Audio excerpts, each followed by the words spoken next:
दोस्तों, मैं हूँ विजय कुमार पाल। मैं एक लेखक हूँ। मेरी किताब है इन्वेडर्स एंड हिडन फैक्ट्स। किस तरह इस्लाम ने गैर मुस्लिम हिंदुओं की औरतों के साथ बलात्कार करने की कोशिश की और भारत की कल्चर को ख़त्म किया। ये किताब ज़रूर खरीदिए। इन्वेडर्स एंड हिडन फैक्ट बहुत बिकी भी है और ये आपको अमेजॉन फ्लिपकार्ट पर मिल जाएगी। ये रुद्रा पब्लिकेशन पे है। दूसरी किताब है डिस्क्रिमिनेटेड हिंदू, उसको भी ज़रूर पढ़िए। वो सासव पब्लिकेशन बिलासपुर पर है। जैसे मेरा नाइट टाइप करोगे विजय कुमार पाल, वो किताब मिल जाएगी। तो दोस्तों, जैसा कि आपको विदित है कि हम कुरान के चैप्टर 3 का कल अंग्रेजी वर्जन था, 20 तक हमने अंग्रेजी में बताया। आज हम हिंदी में बताएंगे, कभी हिंदी कभी इंग्लिश। तो आज 21 से लेकर 40 तक आयतों को पढ़ेंगे, जो चैप्टर 3 सूरह अल इमरान की आयत है।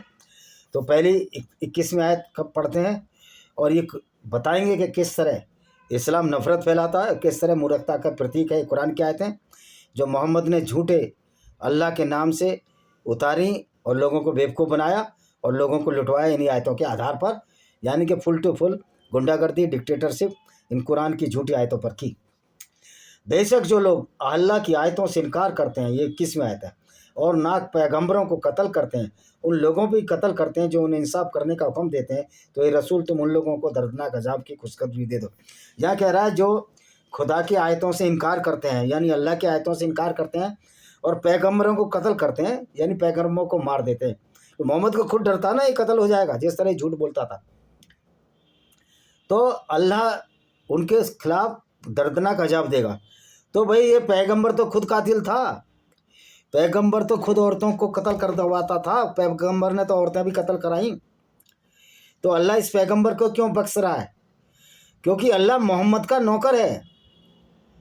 मोहम्मद ने अल्लाह को बनाया एक पुतली की तरह और उसमें जान डाल दी अल्लाह के नाम से और पूरे अरबी लोगों को बेवकूफ़ बनाकर चला गया। इसलिए मोहम्मद का अल्लाह चुप रहता अगर मोहम्मद औरतों को कत्ल करता था।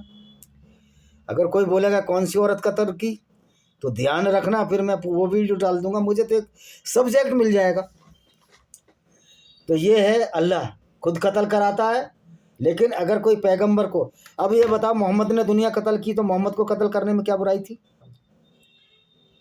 मोहम्मद ने औरतों के साथ बलात्कार किया तो ऐसे आदमी को तो कत्ल कर देना चाहिए था। जब भी वो नपुंसक लोग थे जो मोहम्मद को कत्ल नहीं कर पाए। इसी की वजह से आज इस्लामी गुंडागर्दी बढ़ रही है। हर जगह हिंदू, यहूदी और क्रिश्चियन लड़कियों के साथ बलात्कार हो रहे हैं। मैं ये नहीं कहता कि हिंदू नहीं करते बलात्कार, ज्यूज और क्रिश्चियन वो भी करते हैं, लेकिन उनकी किताबों में तो बलात्कार नहीं लिखा। ये तो किताब ही कहती है कि बलात्कार करो। तो ये काय का दीन है, काय का मजहब है? ये तो फुल टू फुल गुंडागर्दी है इस्लाम की, कुरान की बुक की।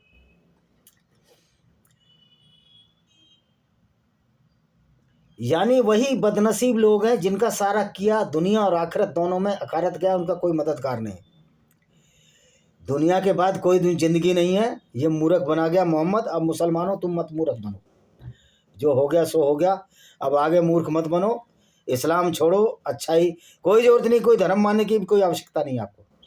धर्म वो एक ऐसा बंधन है जो आपको बेड़ियों में जकड़ता है, और मुसलमानों को तो बेड़ियों में क्या जकड़ता है, उनको तो सीधा सीधा अपराधी बनाता है। कुरान पढ़कर आदमी अपराधी बनेगा अगर कुरान पर चलेगा? कोई अच्छा आदमी बनने से रहो। ये रसूल, क्या तुमने उलमाए यहूद के हाल पर नज़र नहीं की, जिनको किताब तौरात का एक हिस्सा दिया था? ये यहूदियों के लिए बोल रहा है कि तौरात भी अल्लाह ने दी। अगर तौरात अल्लाह ने दी, यहूदियों की धर्म पुस्तक, तो तौरात में अल्लाह का जिक्र क्यों नहीं है कि किताब हमें दी? यानी कि मोहम्मद एक नंबर एक का झूठा एक नबी था। कुरान झूठी और फ्रॉड एक किताब है जिसमें सब कुछ झूठ लिखा हुआ है। उनको किताब खुदा की तरफ बुलाया जाता है यहूदियों को, ताकि वही किताब उनके झगड़ों का फैसला कर दे। भैया कुरान तो झगड़े बढ़ाती है, फैसला क्या करती है? कुरान तो कहती है जो मुस्लिम नहीं है उनको हम कत्ल करेंगे। तो कुरान तो झगड़ों की जड़ है, वायलेंस की जड़ है, सारी गुंडागर्दी की जड़ ये कुरान है। और ये आयतें हैं जो मैं पढ़ा रहा हूँ उनको। और इस पर भी उनका एक ग्रुप मुंह फेर लेता है। यही लोग मुंह फेरने वाले हैं। मुंह तो फेर लेना ही चाहिए। जो इस्लाम से मुंह नहीं फेरता वो परफेक्ट गुंडा है, आतंकवादी है, पैदाइशी गुंडा है। ये अलग बात है। वो अपने क्रियाकलापों को जाहिर नहीं कर रहा है कानून के डर से या बहुसंख्यक लोगों के डर से। बाकी जहनीत तो उसकी गुंडागर्दी की है, क्योंकि मोहम्मद की जहनीत भी इस तरह गुंडागर्दी की थी। लोगों को कत्ल करना, लोगों की औरतों को लूट कर बलात्कार करना, ये सब गुंडागर्दी में आते हैं, कोई अच्छे काम में नहीं आते। और ये आपकी आयतें बताती है, मैं नहीं बता रहा। तो इस वजह से वही लोग कहते हैं हमें गिनती के चंद दिनों के सिवा जहन्नुम की आग हरगिज छुएगी भी नहीं। तो इफ्तरपा बर्बादी के लोग बराबर पाप करते आए हैं। इसी ने इनके दीन को धोखा दिया। धोखा दे रहे मोहम्मद धोखा दे रहा है कि जो अच्छे भला इंसान मुसलमान पैदा हो उसके कान में नमाज फूंक दी जाती है या कोई भी पढ़ दी जाती है दुआ, और वो परफेक्ट अपराधी बन जाता है। जो मदरसे में पढ़ाई कर लेता है, कुरान की पढ़ाई कर लेता है, वो बलात्कारी बन जाता है, हलाला करता है गैर मुस्लिम औरतों को लूटकर बलात्कार करने को। इसलिए भारत में मुसलमान बुरा नहीं मानते हिंदू लड़कियों के साथ को बलात्कार, क्योंकि इनका इस्लाम इसकी इजाज़त देता है बलात्कार की। तो अब मैं मुसलमानों को बलात्कारी ना कहूँ, पैदाइशी बलात्कारी हैं, अपराधी हैं ये लोग, अगर ये इस्लाम पर चल रहे हैं। फिर उनकी क्या गत होगी जब उनको एक दिन क़यामत, वो क़यामत कभी भी नहीं आएगी। ये मोहम्मद झूठ बोल रहा है। मोहम्मद का अल्लाह तो है ही कुछ नहीं, वो तो कठपुतली थी जो मोहम्मद ने बनाया।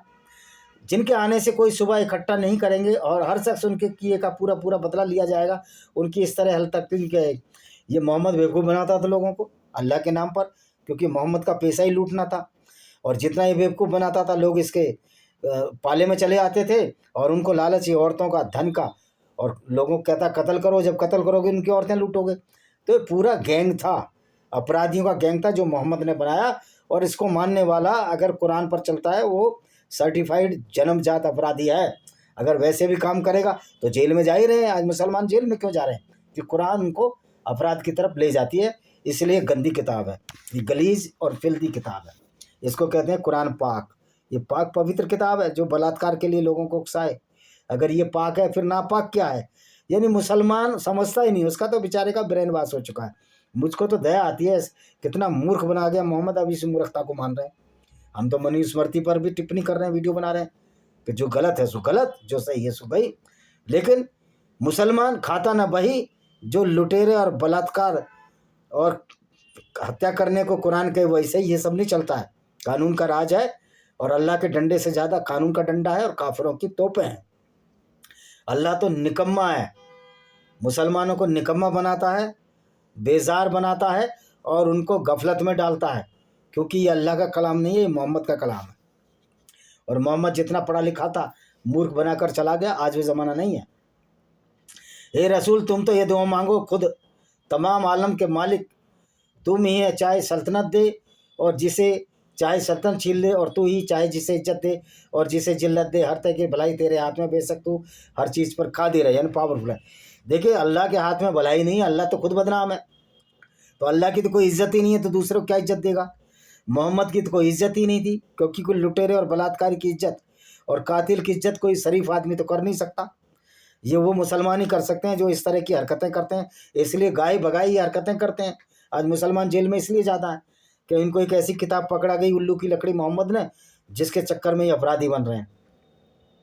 अभी अल्लाह के बारे में कि तू ही रात को दिन में दाखिल करता है, और रात और दिन तो पृथ्वी के अपनी धुरी पर घूमने से बनते हैं। ये अल्लाह को मालूम नहीं था। अल्लाह कहता है पृथ्वी स्थिर है, सूर्य उसके चारों तरफ घूमता है, इसलिए दिन रात बनते हैं। तो ये मूर्ख अल्लाह की मूर्ख बात है। और मूर्ख जो कठपुतली भी मोहम्मद ने समझदार नहीं बनाई, उससे ज़्यादा तो AI समझदार है। अल्लाह से ज़्यादा तो आर्टिफिशियल इंटेलिजेंस ज़्यादा समझदार है। तो अल्लाह ने ऐसा मूर्ख पैदा किया जो खुद मूर्ख था मोहम्मद, तो उससे कोई अच्छी चीज़ की तो उम्मीद नहीं की जा सकती। तो रात बना देती है और दिन को रात में दाखिल करता है।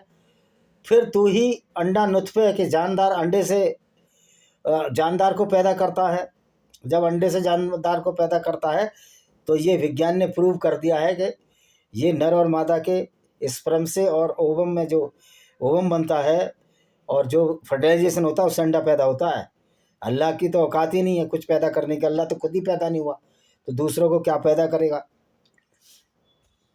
28वीं आयत क्या कहती है? मोमिनीन यानी मुसलमानों को छोड़कर काफिरों को अपना सरपरस्त न बनाए। मुसलमान को छोड़कर काफिरों को अपना सरपरस्त यानी दोस्त न बनाए। मैं मूर्ख चंद्रशेखर रावण से, मूर्ख अखिलेश यादव से पूछना चाहता हूँ, ये PDA क्या है यार? पिछड़ा, दलित, अल्पसंख्यक यानी मुसलमान उसमें। अब वो कहेगा उसमें ईसाई हैं तो ईसाई हैं, तो फिर मुसलमान कैसे हो सकता है? कुरान तो कह रही है कि किसी काफिर को दोस्त ना बनाए। अखिलेश यादव को भी दोस्त नहीं बनाएगा कोई मुसलमान। अगर उनकी पार्टी में, मैं उनसे पूछना चाहता हूँ, अखिलेश यादव कुरान के हिसाब से तुम्हारा लीडर हो सकता है या दोस्त हो सकता है? यासुद्दीन ओवैसी का मैं दोस्त हो सकता हूँ? मैं हिंदू हूँ, सनातन वैदिक धर्मी हूँ? नहीं हो सकता। तो ये सब जो चूतिया बना रहे हैं पब्लिक को, अब इनको क्या बोले, इनको ये जितने सादर चौध हैं घोड़े के बाल पब्लिक को चूतिया बना रहे हैं। 29वीं आयत क्या कहती है? ए रसूल, तुम उन लोगों को कह दो कि जो तुम्हारे दिलों में है उसे कितना भी छुपाओ या जाहिर करो, अल्लाह तो जानता है। अल्लाह तो कुछ भी नहीं जानता। अल्लाह तो अम्बू भी नहीं जानता, मैंगो भी नहीं जानता। अल्लाह को तो मैंगो का भी पता नहीं था, आम का भी पता नहीं था। आम होता ही नहीं अरब में।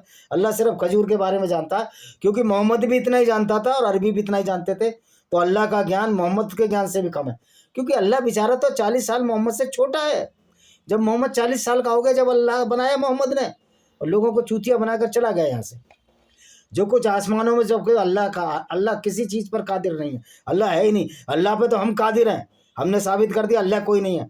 हमने साबित कर दिया कि अल्लाह का बनाया पैगंबर कोई अच्छा व्यक्ति नहीं है, बल्कि गिरा हुआ और घिनौना इंसान था, जो लोगों को कत्ल करता रहा, औरतों को लूट कर बाजारों में बेचता रहा। अब ये फिर डरा रहा है मोहम्मद की आयत है ये। और उस दिन को याद रखो जिस दिन हर शख्स जो कुछ उसने दुनिया में नेकी की है, पहली बात तो मुसलमान नेकी कर ही नहीं सकता।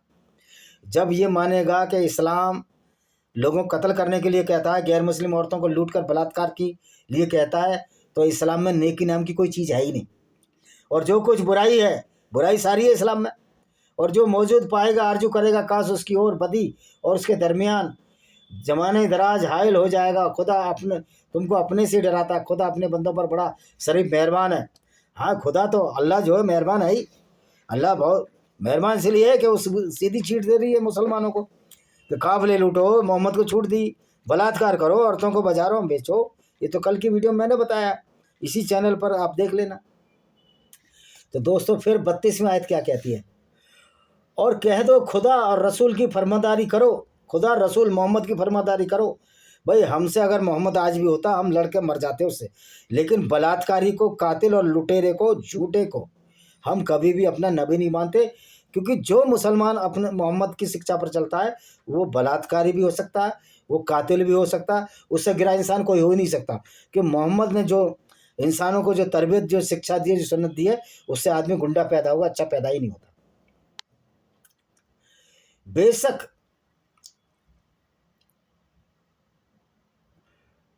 मेरी पैरवी करो। बताओ अल्लाह पैरवी करा रहा है, कितना बेकार है। तुमको तुम्हारे गुनाह पर कस देगा। भाई वो तो अल्लाह तो गुंडागर्दी का बायस है भाई। वो तो गुंडों को, वो तो गैंग बना रखा है उसने मुसलमानों के नाम से, जो बलात्कार और लूट करते हैं। मोहम्मद के ज़माने से चली आ रही है बात, कोई नई बात है क्या? तो कुरान की वजह से ही हम इसकी ऐसी तैसी कर रहे हैं, इस्लाम की और मोहम्मद की, कि वो किस तरह का गिरा हुआ व्यक्ति था। हे रसूल कह दो अल्लाह और रसूल की फरमादारी को अगर ये लोग उससे सरताबी करें तो समझ लो खुदा या अल्लाह काफिरों को हरगिज़ दोस्त नहीं रखता। हमें ऐसे अल्लाह की ज़रूरत ही नहीं है जो जानता ही ना हो, मूर्ख हो, जो ये नहीं जानता हो कि पृथ्वी घूमने से दिन रात बनते हैं। उस मूर्ख अल्लाह से कौन दोस्ती रखेगा? मूर्ख से मूर्ख ही दोस्ती रखेगा। और उससे दोस्ती रखने का, मूर्ख मुसलमानों से दोस्ती रखने का मतलब ही नहीं है। हम खुद ही दोस्ती नहीं रखना चाहते मुसलमानों से, क्योंकि एक कहावत है कि ज्ञानी से ज्ञानी भिड़े दो दो बातें होए, और मूर्ख से ज्ञानी भिड़े दो दो लातें होए। तो लात पैर मारने की जरूरत ही क्या है हमें? ये तो वैसे ही इनके तो इस्लाम में लिखा है दूसरों को कत्ल करो। तो जब खुद हम पर आएंगे तो हम इनको जहन्नुम रसीद करेंगे, बहादुर उन्होंने के पास भेजेंगे आतंकवादियों को। क्यों नहीं भेजेंगे? सारे गैर मुस्लिमों को हथियार रखने चाहिए, क्योंकि कब पता कि मोहम्मद की सुन्नत मांगने वाला इस्लामिक आतंकवादी कब आपके घर में घुस जाए। मैं तो कहता हूँ पिंकी चौधरी ने हथियार बांटे, ठीक बांटे। हर आदमी को तलवार और फरसा रखना चाहिए घर में, कम से कम फायर आर्म से भी रखना चाहिए, लाइसेंस लेना चाहिए कि हमारे पड़ोस में मुसलमान है और मुसलमान सर्टिफाइड आतंकवादी होते हैं, तो हमें लाइसेंस दो, कार्बाइन का लाइसेंस दो। ये सरकार को नीति बनानी चाहिए, जहाँ जहाँ मुसलमान के मोहल्ले उसके आसपास के गैर मुस्लिमों को लाइसेंस देने चाहिए, तभी इन इस्लामिक गुंडों से आपकी रक्षा होगी। बेशक खुदा ने आदम और नूह और ख़ानदान इब्राहिम और ख़ानदान इमरान को सारे जहाँ से बरगुजार किया। ना आदम का कोई मतलब है इस्लाम से, ना नूह का कोई मतलब है, ना इमरान का कोई मतलब है। ये सब सारे के सारे पात्र यहूदियों के पात्र हैं। बाज की औलाद को बाज से, खुदा सबकी सुनता और सब जानता। खुदा कुछ भी नहीं सुनता, कुछ भी नहीं जानता, क्योंकि खुदा के तो शरीर ही नहीं है, अल्लाह के तो शरीर ही नहीं है, और अल्लाह जानता भी नहीं है। मूर्ख हमने सिद्ध कर दिया। अल्लाह कहता है कि पहाड़ जो ऊपर से मैंने गाड़े पृथ्वी ना उड़ जाए, जबकि सच्चाई है कि पहाड़ जो पृथ्वी में जो टेक्टोनिक प्लेटें जिसमें हम रहते हैं उसके टकराने से पहाड़ बनता है। तो अल्लाह कुछ भी नहीं जानता।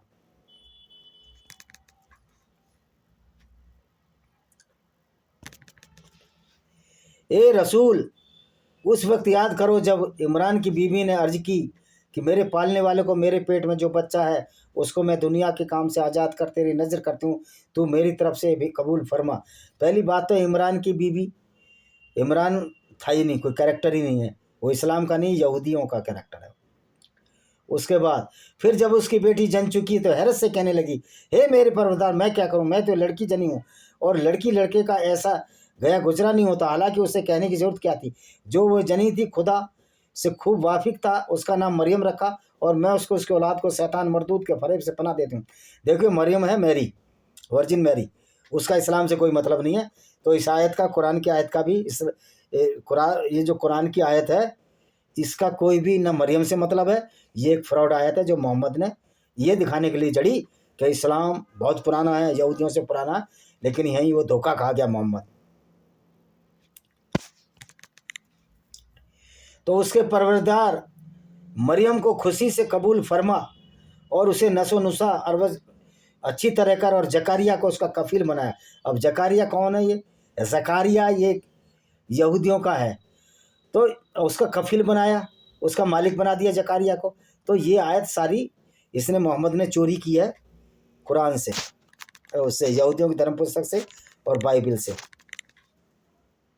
ये माजरा देखते ही उस वक्त जकारिया ने अपने परवरदिगार से दुआ की, अर्ज किए, मेरे पालने वाले तुम मुझको भी अपनी बरगरा से पाकीज़ा औलाद अता फरमा, बेशक वही दुआ सुनने वाला है। अब जकारिया, यानी ये सारे जो आयतें हैं मोहम्मद ने चोरी की हैं। अभी जकारिया हुजूर खड़े दुआई कर रहे थे, फरिश्तों ने उनको आवाज़ दी, अल्लाह तुमको याहिया के पैदा होने खुश कर। याहिया भी इस्लाम का पात्र नहीं, यहूदियों का पात्र, जिसको जोसेफ या कुछ और कहते हैं, जकरिया।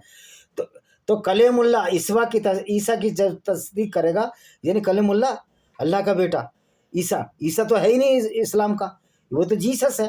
तो मोहम्मद इस तरह झूठ बोलकर लोगों को चूतिया बनाता था, लेकिन यहूदी और गैर मुस्लिम हिंदू इससे चूतिया मूर्ख बनने वाले नहीं है। और ये तो बड़ा बेवकूफ़ है जो दूसरा वाला ये जो है डॉक्टर जाकिर नालायक, वो तो मूर्ख बनाता। पूरा फलसफा इस्लाम का झूठ पर टिका है और सारी चोरी की है इसने मोहम्मद ने यहूदियों की धर्म पुस्तक से और ईसाइयों की धर्म पुस्तक से। जकारिया ने अपने अर्ज की, परवरदिगार मुझे लड़का क्यों कर हो सकता है, हालांकि मेरा बाप बुढ़ापा आ पहुंचा और मेरी बीवी बांझ है, खुदा ने इसी बचाया। और भाई ये जो है ना, ये कहानी यहूदियों की धर्म पुस्तक में भी है कि बुढ़ापा आ गया है और कैसे बन जाएगा। तो ये सारी कहानी आपको हमने साबित कर दिया कि इस्लाम एक झूठ का परिंदा है, उसके सिवा कुछ नहीं। इसी के साथ हम इस वीडियो को विराम देते हैं। वंदे मातरम, जय हिंद, आपका दिन शुभ हो।